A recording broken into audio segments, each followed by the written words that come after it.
খুলনা ফুলতলা উপজেলা মাধ্যমিক শিক্ষা অফিস এবং জেলা অফিস কর্তৃক আয়োজিত ২০২২ ও ২৩ শিক্ষাবর্ষের স্কুল, কলেজ, মাদ্রাসা ও কারিগরি শিক্ষা বোর্ডের অধীনে এসএসসি ও এইচএসসি সমমান কৃতী শিক্ষার্থীদের সম্মাননা প্রদান অনুষ্ঠান। ফুলতলা উপজেলা মিলনায়তনে আজকের এই অনুষ্ঠানে প্রধান অতিথি প্রফেসর বি.এম. আব্দুল হান্নান, পরিচালক, কলেজ ও প্রশাসন উইং, মাধ্যমিক ও উচ্চ শিক্ষা অধিদপ্তর, বাংলাদেশ, ঢাকা। আমরা মাধ্যমিক উচ্চ শিক্ষা অধিদপ্তরের এই প্রকল্পের আওতায় সারা বাংলাদেশের শ্রেষ্ঠ শিক্ষা প্রতিষ্ঠান অঞ্চল ভিত্তিক, যেটা নির্ধারিত হয় কতগুলো ক্যাটাগরির উপর ভিত্তি করে, সেই ক্যাটাগরির উপর ভিত্তি করে শ্রেষ্ঠ শিক্ষা প্রতিষ্ঠানকে ৫ লক্ষ টাকা বিতরণ করা হয়। শ্রেষ্ঠ শিক্ষার্থী এসএসসি পর্যায়ের ১০,০০০ টাকা সনদ এবং ক্রেস্ট, এইচএসসি পর্যায়ের শিক্ষার্থীকে ২৫,০০০ টাকা এবং সনদ এবং ক্রেস্ট। অল্প কিছুদিন পূর্বে এই প্রকল্প শুরু হয়েছে।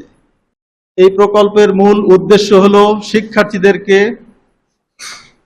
এই প্রণোদনা এবং সার্টিফিকেট ক্রেস্টের মাধ্যমে উৎসাহিত করা এবং তাদেরকে দেখে যাতে অন্যরা উৎসাহিত হয়, সেই লক্ষ্য উদ্দেশ্য নিয়েই এখানে সরকার এই উদ্যোগ গ্রহণ করেছে। আমি প্রথমেই এই গর্বিত শিক্ষার্থীদেরকে এবং তাদের অভিভাবকদেরকে আমি স্যালুট জানাই, সালাম জানাই।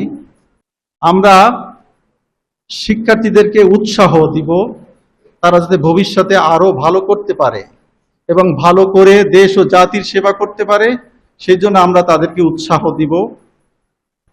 এবং সরকারের এই লক্ষ্য উদ্দেশ্য সার্থক হবে। সরকার যে অর্থটি আমাদের গর্বিত, আমাদের কৃতী শিক্ষার্থীদেরকে যে অর্থটি দিল, সেই অর্থটি কিন্তু আমাদের সকলের ট্যাক্সের অর্থ। সেটা তখনই এই দেওয়াটি সার্থক হবে যখন আমাদের এই কৃতী শিক্ষার্থীরা ভবিষ্যতে একজন সুনাগরিক হয়ে স্বচ্ছ, জবাবদিহিতা এবং দুর্নীতিমুক্তভাবে সেবা দিয়ে এদেশের, তার পরিবারের এবং সমাজের এবং দেশের মুখ উজ্জ্বল করবে। তাহলেই তাদের সরকারের যে লক্ষ্য উদ্দেশ্য সেটা সঠিকভাবে বাস্তবায়িত হবে। আমাদের জুলাই অভ্যুত্থানে যারা শহীদ হয়েছিল তাদের লক্ষ্য উদ্দেশ্য ছিল মেধার স্বীকৃতি। আমি ২৪শে জুলাই আগস্টের অভ্যুত্থানে যারা শহীদ হয়েছিল তাদের আত্মার শান্তি কামনা করি।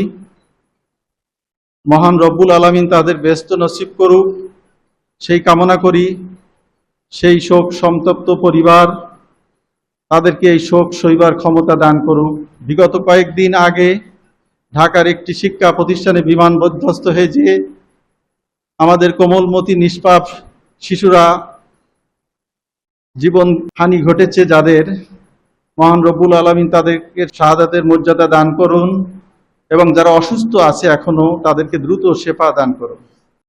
আমাদের যারা কৃতী শিক্ষার্থী তাদের প্রতি আহ্বান থাকবে, যে লক্ষ্য উদ্দেশ্য নিয়ে তাদেরকে এই পুরস্কার, নগদ অর্থ, ক্রেস্ট এবং সনদ বিতরণ করা হচ্ছে, এটাই সার্থক হবে তারা যদি একজন ভালো মানুষ হয়ে দেশের সেবা করতে পারে এবং তারা দেশের সেবা করবে, ভালো মানুষ হবে, দুর্নীতিমুক্ত সমাজ গড়বে। এবং আমরা নিজেদেরকে খুবই ভাগ্যবান মনে করি যে আসলে অনেকগুলো উপজেলায় এই ধরনের প্রোগ্রাম হচ্ছে, দেশব্যাপী এই ধরনের প্রোগ্রাম হচ্ছে, যেহেতু এটি সরকারি একটি প্রোগ্রাম। তো সেই প্রোগ্রামের মধ্যে অনেক উপজেলায় প্রোগ্রাম হওয়ার পরও আমরা যে এই অনুষ্ঠানে স্যারকে পেয়েছি এবং আমাদের সম্মানিত অতিথিদের পেয়েছি, এই জন্য স্যারকে এবং অন্যান্য অতিথিদের আমি আমার পক্ষ থেকে এবং আমার উপজেলা মাধ্যমিক শিক্ষা অফিসারের পক্ষ থেকে স্যার আন্তরিকভাবে ধন্যবাদ জানাই।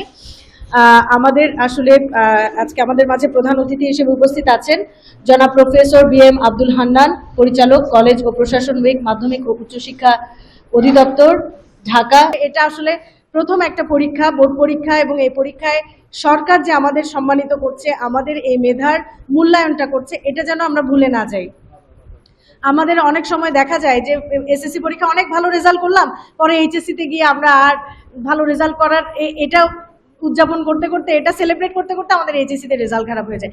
এটা যেন না হয়, এটা যেন আমার কন্টিনিউ থাকে। আর দ্বিতীয় একটা বিষয় আমরা বলবো যে আমাদের স্যাররা এবং অনেক অতিথিরা বলেছেন মাইলস্টোন স্কুল অ্যান্ড কলেজের একটা বিষয়। আমরা কিন্তু শিক্ষিকা মাহারিনকে দেখেছি যে 80% শরীর পুড়ে যাওয়ার পরেও কিন্তু 20 জন বাচ্চাকে উনি উদ্ধার করেছেন। উনি কিন্তু ছুটে হাসপাতালে চলে যেতে পারতেন বা সাহায্যের জন্য আসতে পারতেন।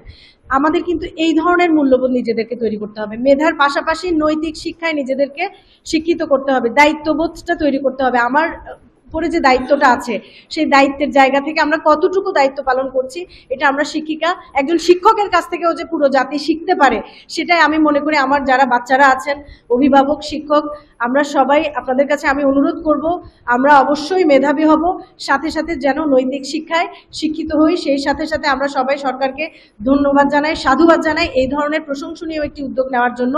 এটি একটা আমি মনে করি বাকি যারা সামনে পরীক্ষা দিবে তাদের জন্য একটা অনুপ্রেরণা।